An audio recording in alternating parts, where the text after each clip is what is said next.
Willie D Live. How did you get this knack for comedy in the first place? Like you had a pretty tumultuous childhood. Like, how do you pivot from that and get into comedy?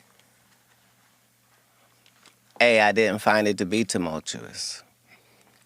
So at the time, you was living it. You like you didn't see it. Yeah, like this is that. not tumultuous. Okay.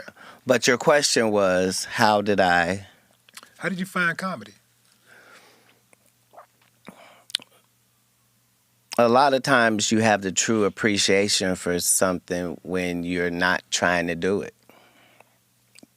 You just like it.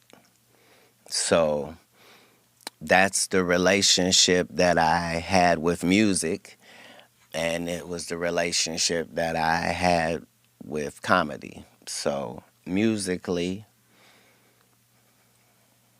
I could listen to Pearl Jam and the Ghetto Boys. Like, I could listen to 9 Inch Nails, and I could listen to Prince, and I could do that. And comedically, I found that I could do that too. It didn't matter what the comedy person looked like, or how they were built, or where they were from. If they were funny, I was going to be able to tell. So I understood that Don Knotts was out there working his ass off as Barney Fife. I understood he wasn't doing the same job as the rest of them. I understood that laughter is an emotion, and anytime you can tap an emotion, that's very powerful, regardless of what emotion you're tapping. When you're tapping these emotions, before you deliver the joke, are you cognizant of what it's going to take to like deliver that joke? Like, are you already knowing that I know for a fact I don't have to practice this. They're going to be with this right here. When I say this, I'm going to get them. As a comedian, I have the best fan base in the world, like documented. You do? The slight amount of advertisement that they allow me to do, and the fact that in a place as glorious as Houston, they pack the arena to the rafters, is based upon the fact that I, in 1995, started a conversation with a fan base which was maybe 5 people, and through this entire time, I've kept up the same conversation with the same people as they grow. And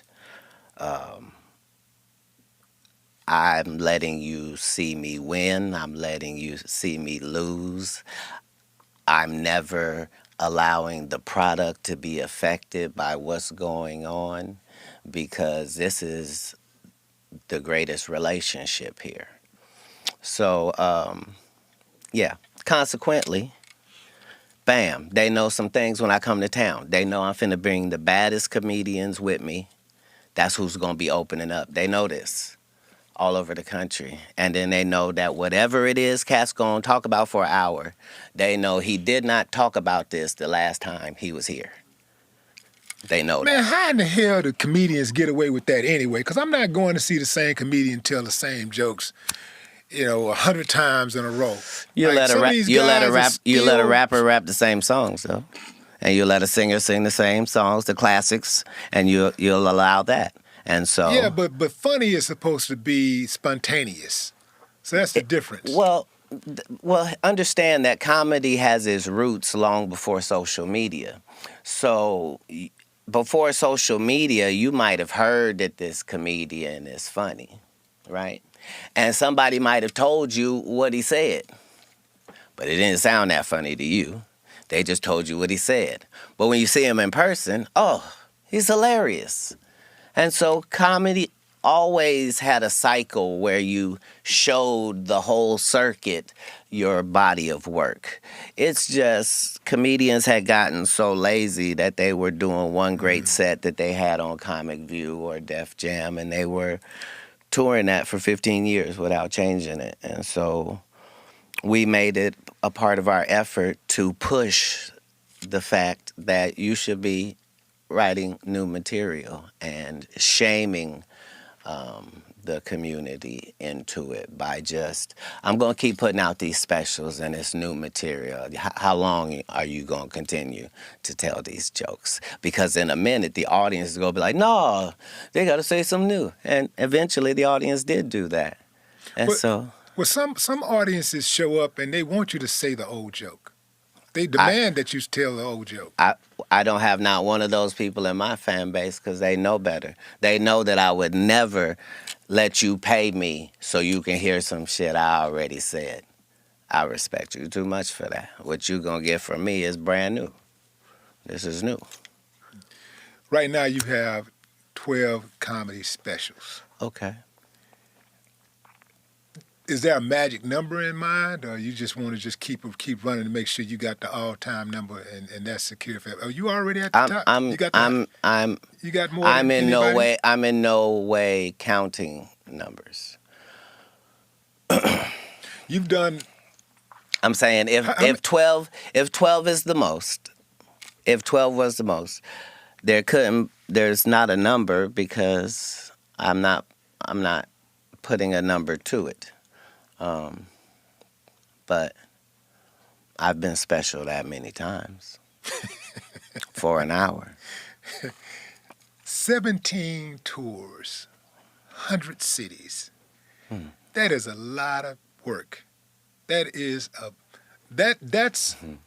enough work for a few lifetimes. Most comedians won't even get 100 cities. Well, most comedians ain't gonna do that one time. You're like, and how do you continue to come up with this new material? Because you do new material every single time you show up. That's crazy. It's a new show every single time I show up. Man, that is crazy. I'm a comedy connoisseur. I follow comedy. Most of the comics that are the top dogs right now, as far as like in some of our heroes in comedy, I was there when they were like working on their first jokes. Yeah. I was watching them and supporting them way back then. But that is a tough feat to be able to do something like that. And I think that the reason why... Not in 24 years. Yeah. Huh. I think the reason why people like you is so much, what you do is you resonate with them so much is like what you just said. You show them the good and the bad side of you, but also you're talented. You're very talented, but at the same time you do show the good and the bad. And it's something appealing about being transparent to an extent.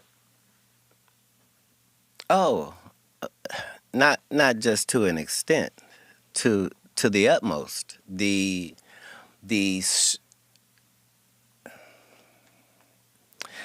As soon as you, as a person, decide that you're not gonna lie anymore, and that whatever problem that you have, you're gonna deal with that problem right then where it presents itself, it'll show you a whole new side of you. It's very important. It's very important. When you lie and allow lies, for some people it's just, I'm just a little delusional. No, it's dangerous for you to do that to yourself. It's very unnecessary for you to... You was on this radio station in Atlanta, and this host made a joke about you, and you killed a man, for I don't know how long that was, but man, I was like, time out, call the police, something, stop this slaughter, man. you really did her bad, and you didn't. I don't think Hold you on. cursed one time. I was just going to say. Yeah. I was going to say, be very careful Yeah. when you say how badly I did her, No, because I never called her out I of know, her name. but that's what I'm saying. I was very composed. That's my point. But let me explain it. You're Let me one give you of the the few. exclusive. No, let me make the point. Okay. You're one of the few like only you and Bruce I've ever seen do that before. Like destroy a heckler or someone that was challenging you or whatever. Destroy them for like several minutes. I mean, Bruce killed this chick for about, I don't know, man, about 25, 30 minutes one night in Houston. And I never seen anybody else do that but you. Like 25, I mean, just back to back, gut busting, like same person, Right. no cuss words. Yeah. I had never seen that before. So how were you able to maintain your composure for that long? Well, a very interesting thing happens when you try to trap something that's bigger than your trap. So imagine you set out a trap for a turtle and a rhinoceros steps into it. It's finna be a whole different situation now. So this lady behind the scenes is begging me to come into this interview that I've not scheduled, that I don't want to do, that I'm not dressed for, that nobody's called me about. She just wants it. To the point where she says, Katt, come on, you just want to end me for the city. I just want to give you your flowers. Well, I won't talk about kids. I won't talk about no jail. I won't talk about... This is the conversation she has with me, and then goes in that room and doesn't mention the Emmy and immediately begins to...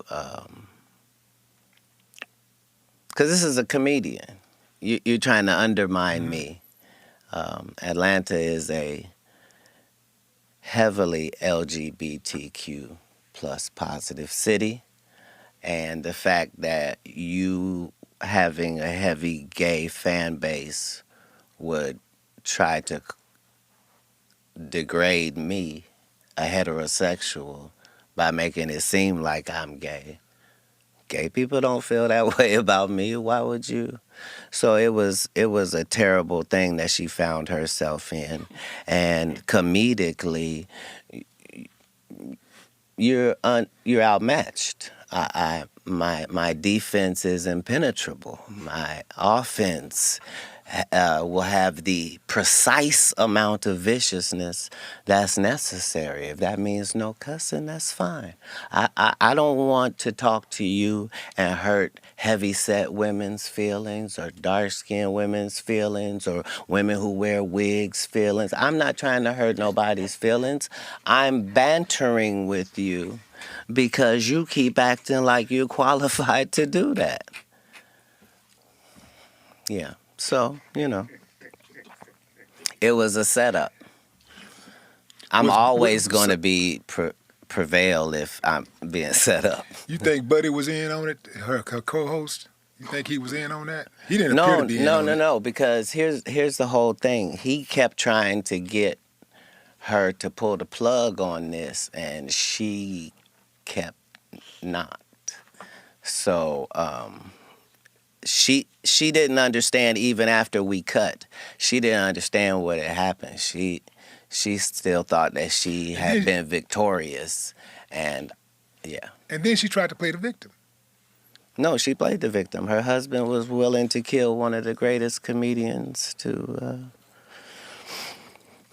Yeah, I'm saying... And remember, all of this has to happen. I have to allow it to happen. I have to also preserve my life. And then, after I do all of that, then I have to not press charges on you to these police as if a crime has not been committed upon me. A pimp named Slickback Ah, man. Thank you for saying the whole thing. Look, man. Like a Tribe Yeah, Called you got to say the whole Quest. thing. You got to say the whole thing. That is correct. A pimp named Slickback. Yes. Man, that is one of the most iconic roles in television history. How did that come about?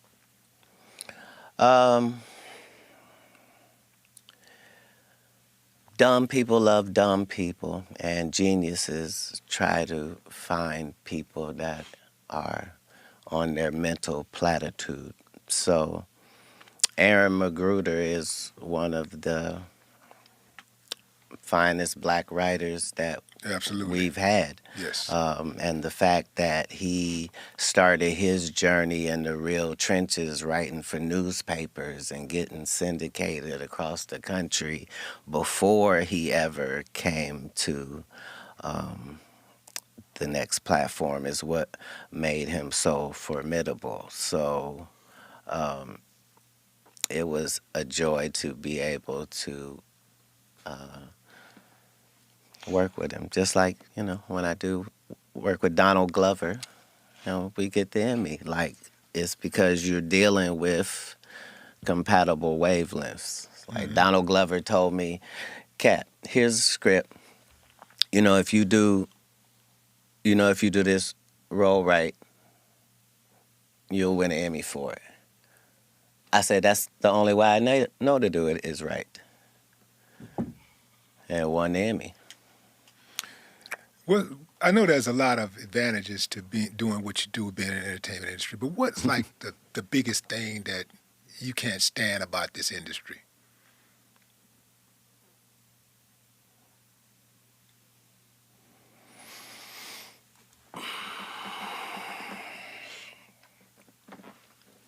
Nothing. I like it. Shit, I don't know who you think you're talking to. I like it. Now you now let's I love my op as myself. yeah. I think it's great. On our side of things, it's flourishing. It's never been better. All the people on our side are seeing that prayers do work and that you really have control of your mind more than you think you do. And if you could somehow possibly stop thinking the way you do and think another way, it might help you. And you'll know right away if it does. That's the benefit, is each one of these days you're getting could really be the one. What's one of the wildest things that has happened to you or you've seen happen in your time in this entertainment space? Yeah, sorry, Vlad. I ain't seen nothing. I collect the footage, but I haven't seen anything.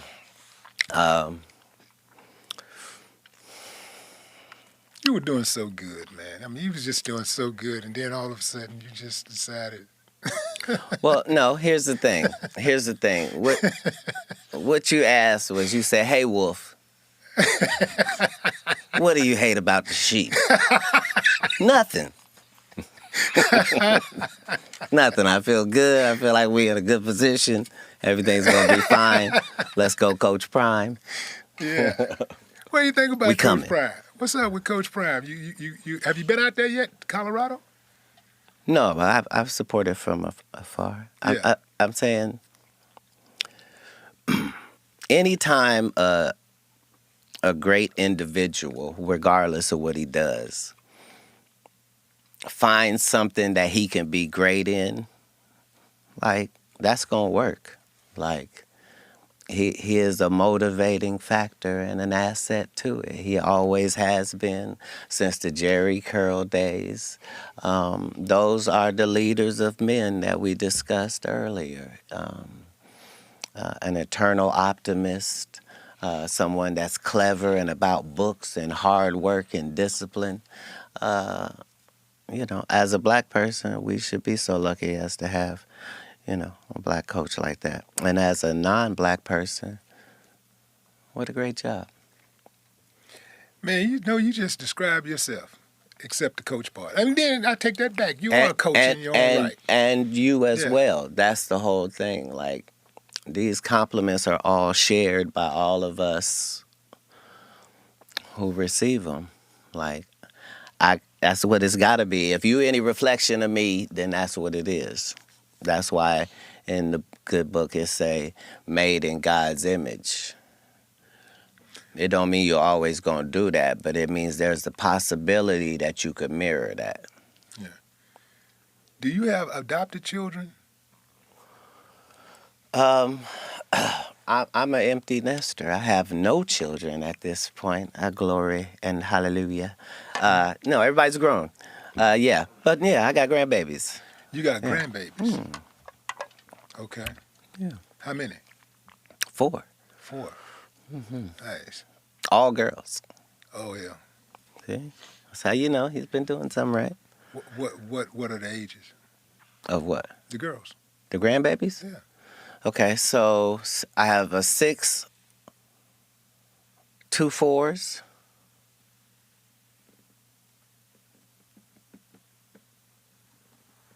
11 months, and 2. That's 5. Yeah. I realized it as you said it. I didn't know how to change the story. Okay, so I got 5 grandkids. Wait, what do they call you? I got 5 daughters. I can't get anybody to call me anything that I ask for. They've already made a decision, and that's what they call me. There's nothing I can do about it, and I'm not going to say what it is. It sounds like stop or something. I don't know. Right. Well, man, we appreciate you coming on the show, man. I really appreciate do, you man. having me. You're an Yeah. icon and a legend yourself, and just the fact that you would spend time interviewing others is magnificent. And nobody asks worse questions. You have the worst questions in all of interviewing, and you can count on it. Nobody's going to mimic your questions. So yeah, it's an honor. Thank you. I appreciate you, man. Ladies and gentlemen, the Honorable Katt Williams. Thank you. I appreciate it. Thank you. No more talk. Willie D Live.